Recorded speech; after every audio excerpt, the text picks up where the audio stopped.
RMN Drama presents Kini ang akong suliran. Sa bugtong tuyo nga kami makaalagad kaninyo, among gituyo pagmugna kining maong tulumanon nga pagatambagan nila ni Dr. ni Elaine Bathan nga mutabang sa pag-iway sa mga gumunhap ug kalibo nga inyong gihambin ilabi na sa punto legal. Kinisab si Dr. Rene Obra ang kaabag sa inyong suliran. Kini ang akong suliran. Kini ang akong suliran.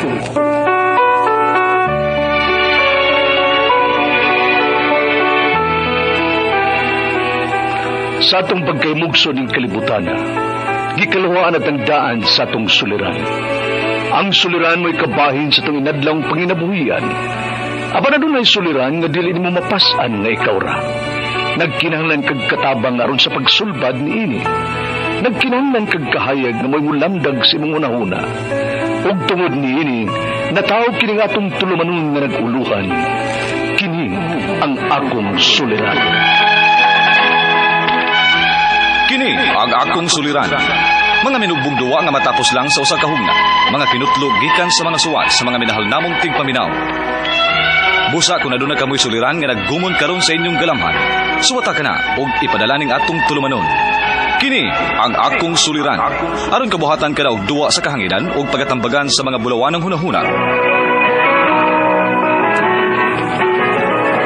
Kini ang akong suliran. Kini ang akong suliran. Sinumat ni Teresa Tirul Soria, ubos sa direksyon ni Ingrid Miss Iver Tudaso. Dalit kaninyo sa RMN Drama.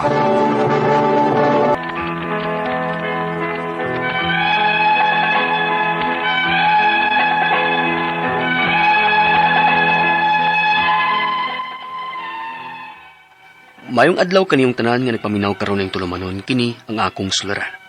Kilabi na kaninyo Dr. ni Obra ug Atty. Elaine Bathan.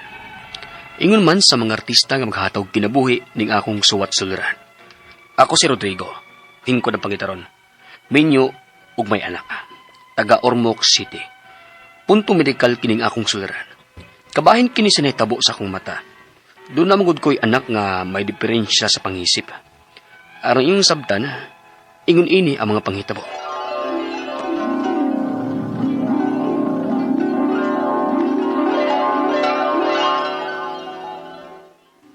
Kumusta na mas loloy diya sa imong gihiktan, ha, Rodrigo?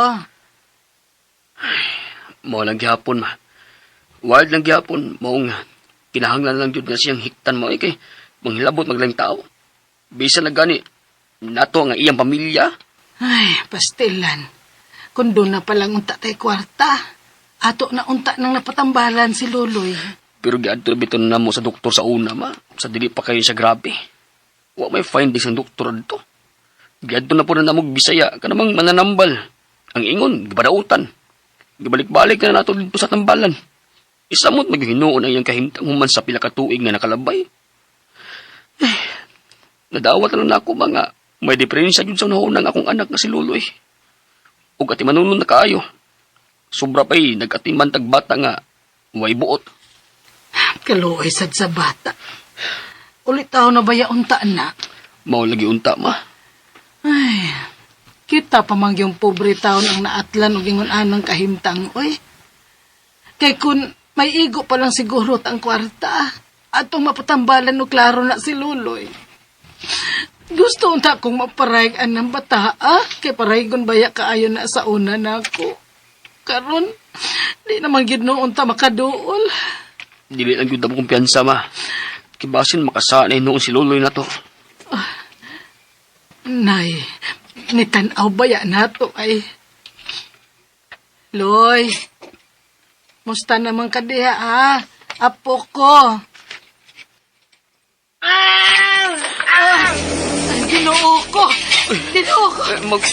Mahilom ka din na siya, ma. Hindi na siya ang itagdun, ma, para mahilom. Kaya mugara kang kunagod.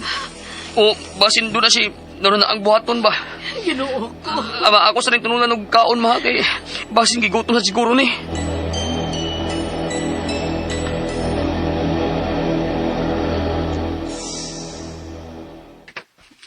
Aloy, niyan yung pagkaon, Loy, oh. Oh, Loy, ha, oh. Mo na nila mo pagkaon, Loy. Loy, napog ko'y nga Diyos ni mo, ha? Ganahan man kanin mo. Lapa, tanawa. Mitutok kumayos luloy ni mo. Murag suko kay siya. Iyo pa apo pa ni Aileen. Palayo dito. Di mo magmurag na suko pag ayo. Ni anay mo pagkaon layo. Pagkaon na.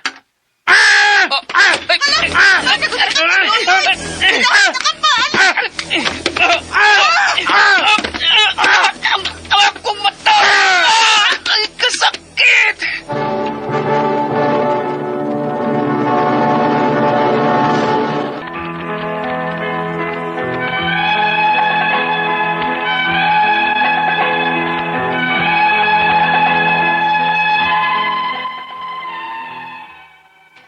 Sukad nga gihiktan o gikapos ko ning akong anak nga may depresya sa pangisip. Permi na lang nga hait ni siya og tinanawan ako. Nasuko gyud siguro siya sa akong gibuhat. Pero am ko'y laing mahimo kay manghilabot naman siya sa iyang isikataw. Og nabiktima na gyud ko. May hait siyang butang nga gihapak sa akong mata. Unya, ay, kasakit yun sa akong mata, may. Ginoo ko nagdugo gid ang imong mata, Rodrigo. Skita, di na ko magkakita, ma. Unsa? Huwag ko'y makita. Ginoo ko. Ato na lang tikas doktor. May kwarta, ma, uy. Bisan maganig ang pagkaon ni Luloy og pa-eskwela ni Aileen. Unsaon man na nimo? Ay, tuan naman to si Aileen, ma. Akong gipapalit og ayos. Masin madara ni og akong butangan og ayos ba. Kay, mutangan pagduguan ni. Gibutangan ko naman ni siyag udot sa bayabas. Sus, pastilan. Pastilan. Ug maunsa lagi ng mata ni mo, Rodrigo. Okay na lagi ni ma. Ako naman ay nalimpiyuhan ko. Huwag isa po nga na akong kaning akong inusap nga udot sa bayabas. Pastilan yun yung pobreta, oy. Pastilan yun yung kapobre na to. Ni anam na si Aileen.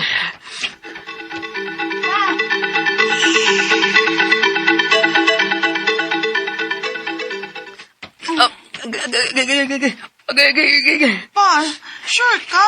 Di ka pa dag-ospital? Wala kita kwarta. Uy, para hospital Aileen.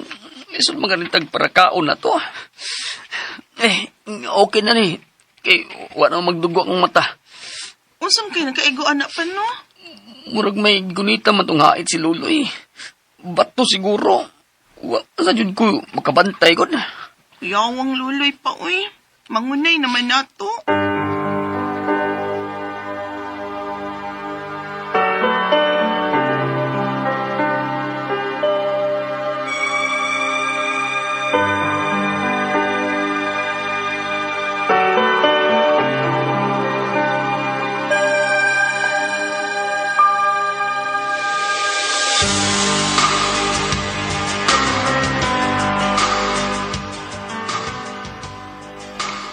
Rodrigo, kumusta naman ang mata nimo?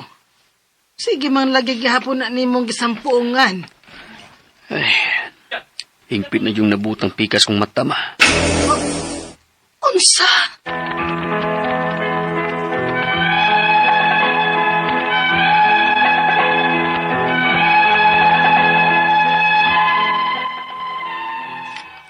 Tungod sa kawadon, gibasagdan ko na lang ang akong mata o dili na dun makakita. Ang akong mga pangutana mo kining mosunod. Unang pangutana. Gihapak sa akong anak nga may diferensya sa pangisip ang akong mata ug nagdugo. Ug dili naman ko makakita. May nabugto kahang ugat ani? Ikaduhang pangutana. Kung may maputol nga ugat, kung magpa-doktor ko, posible pa kaha nga masumpay sa doktor o makakita na ko palik? Ikatulong pangutana. Magsige na magbanhod ang akong mata na dili makakita.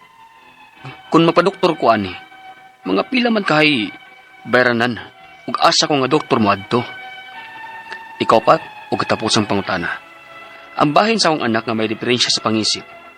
Matambalan pa kaha ni siya aron dili na siya makapasakit og laing tawo sama sa iyang gibuhat nako. Asa man sa mo adto ug mga pila man pud kahay gasto. Palihog, tabang tambagi ko kini ang akong suliran, Rodrigo. Mayong adlaw mga suking tigpaminaw din sa tong programa kini nga akong suliran. Anen na sa bako si Dr. Rene Obra magiguban kaninyo karong adlaw. Ako motambag sa inyong mga medical problem kay medical doctor man ako, psychological, emotional ug behavioral kay usa man ako ka psychiatrist. Ug mga problema sa mga ginadiling drugas kay usa man ako ka drug addiction specialist. Klase-klaseng pamaagi sa pagpadala sa mga sulat-suliran di karamo. Pwede kami padala sa mong email suliran_612@yahoo.com or sa tong Facebook account kini nga akong suliran official writers page o diriwa sa mubatan sa 3rd floor Jose R. Martinez Building, Osmeña Boulevard ning Dakbayan sa Sugbo. Ang atong makutlo nga pagtulunan karong adlaw is that there is no health without mental health. There is no health without mental health. Ang definition ko no sa health, balance between physical, mental, social ug spiritual well-being and is not the mere absence of a disease. Mo na definition sa health according to the World Health Organization. Ang ato magtatampo karong adlaw si Rodrigo, 40 years old, taga Ormoc City o taga Amo ni, ha? Married na sa usa ka anak. Musta naman diha sa Ormoc? Musta na mga mga pinya diha ug atong mga tubo, ha? Sige bagol ko diha, gikan kog Tacloban, gaten ko og among convention sa Lions. Permigyo ko diha kay diha mo musakay og fast crop balik resibo. One time nagpamasahe ko diha, regard diha mga atong mga blind massage mga attendant, no? Tabian mo lagi ko. Asa man ko lingkod ba? Asa man ko ingon matong day usa ka buta dito dool. Sir, Dr. Rene Obra ka sir no. Ingon no kaila man kadago. Buta lagi isa ka kada hapon magumiminaw nimo. So regards niyo diang tanan sa Ormoc no. Ni Pastor Tito Cabardo regards so mga Larasabal family no. Musta na mo dia kaila na ko ning usa no doktor. Da sa Kananga dari sa paingon na sa Tacloban no. Dagkatag mga sukang tigpaminaw dia no. Muna ako tuntang nga dili kay dako ang kadaot nga naiguman diya sa Villabaliti, no? At bang rabayan siya sa Bugo, no? Kung kusog ang linog sa Bugo, posible po dako po kadaot sa Villaba. So, ayon taog di na mamalik ninyo na yung pagtayog sa itong palibot, no? Okay, so going back to our sender, si Rodrigo, punto medikal. Unang pangutana, gihapak sa akong anak nga may diferensya sa pangisip ang akong mata ug naigo, nagdugo. Ug dili naman ko makakita. May nabugto kaha nga ugat niya ni. Maglisod ko kog tubag ganing imong problema rod, no? Ako ikasugyot, no? Dahil sa Ormoc, I'm sure na yung mga ophthalmologists nag-practice niya. Nani sila yung mga kahimanan pagsuta kung sa may damage sa imong mata. Di pa ka sa Sugbo, ako kang i-recommend ni Dr. Jojo Aquino. Dr. Jojo Aquino. Nasa sa Beles o sa Pipital Socor. Mo siya nag-upira sa akong mata nga na ikatarak. Nani sila yung mga kahimanan, mga linti, manila yung mga kauban ng mga staff ng mga ophthalmologists, optometrists, mutanaw kung sabay damage nga nahitabo ito paghapak sa imong mata, sa imong anak, no? So, yung nana na lang yun. Kaysa magtagna ko, no? Kaduhang pangutana, kung may naputol man nga ugat, kung mapag-doktor ko, posible ba ka nga masumpay sa doktor o makita nako og balik? Posible, ayaw pagba sa paglaom. Kay kini nga itong mga ophthalmologists, nga expert ni sila to correct whatever nga mga visual ng mga problema. Akong klarohon lang kining mga ophthalmologists, mga kuan ni sila, like Dr. Edward Tan, no? Ophthalmologist ni sila. Kining medical doctor ni sila, nya nag-specialize sa problema sa mata. Mo na gitawag og ophthalmologist. Nailain klase ng mga doktor kining optometrist. Mga doktor lang yung tawag nila. Ang ilang expertise is nga mo sukod sa grado sa imong mata para matauran ka og glasses. Pero ako malikon, doktor lang yung pong na to nila, no? Pero dili ni sila mong klase ng mga doktor na mag-opera og problema sa mata. Ophthalmologist yun. Okay? Posible makakita na kagbalik, Rodrigo, ayaw ko paglaom, no? Bata pa man ka, 40 pa may mga edad, no? Sunod nga pangutana, ikatulo, magsigir ba og banhod ang akong mata nga dili makakita? Kung magpa-doktor ko ani, mga pila man kahay bayranan og asa ko nga doktor mo adto. Naaman ka sa Ormoc, di ko kabalog kinsa bay ophthalmologist da sa Ormoc. Pero naatay USPA or Ormoc Provincial Hospital ba na? I'm sure na sila Department of ENT or Opta, no? O dire sa Vicente Soto, naatay mga ophthalmologist dire, no? Wa na ko ka updated do kinsa na ni mga Dr. Miel man to sa una o sila pero wa na ko ano kinsa na ro bago nga mga naadya, no? Vicente Soto Memorial Medical Center man ko sa una, pero dugay na kong nawa diha, no? Di na ko ka-update to kinsa na may mga bagong mga ngahan sa mga doktor na naasahin sa kada departamento. Pero government hospital lang, Rod, ang imong duolon para nga naman gani inunta gastuhan dili gyud sama sa kadako sa private, no, kana kung limited na nga tong financial preparation, no. So mo na ako ikasugyot nimo ay wa pagwa sa paglaom kay daghan na advance sa kayo ta karon, ha, na mga problema sa mata kuan na sulbad na, no. Okay, ikaw pa ko tapos ang pangutana, ang bahin sa akong anak nga may diferensya sa pangisip, matabalan pagka ni siya aron dili ni siya makapanakit og laing tawo sama sa iyang gibuhat nako, asa man mo dool pila man pod kahaybayan, no. Pwede mo mudool dia sa East Visayan Medical Center, no, dia sa Tacloban City. Pakitaan niyo si Dr. Benjamin Go, ha, amo ning graduate sa Luis Vicente Soto tong panahon nga ako pay department head. Siya may head dia sa Department of Psychiatry sa East Visayan Medical Center sa Tacloban City, ha. Maupay na aga, no, mga kasangkayan dia sa Tacloban City. Ako, Dr. Rene Obra, maaram ako magyakan-yakan magyakan-yakan ng waray-waray, pero good di ay la. Pero kabalo ko mukanta og kanang naikanta bitaw nga well known ka sa waray-waray. Birahi, pikahi, tsatsahi. Birahi, tsatsahi, pikahi. Okay? So, dito mo. Pakitaan nyo si Dr. Benjamin Go. Nag-refer mo na ko. Kaya para nga atiman mo. Nalang, Dok, may budget kayo. Abay, mga sampol-sampol diya. Para makuhaan ang problema na mo sa among anak na naidepensya sa pangisip. Wapo ko kakwag bipolar ba, schizophrenia ba, or drug-related na problema. Alright? So, kasabot ka sa speaker ni Morod sa Ormoc. O nato sa libuan millions na naminaw sa itong programa kini nga akong suliran. Once again, ako si Dr. Rene Obra. Thank you very much sa makanunayon yung pagpaminaw sa itong mga programa sa Ramen. Tapos katag-rating din sa atong lugar. So, from all of us sa Radio Mindanao Network Production Center, Radio mo nationwide tataka Ramen. Daghang salamat o mayong.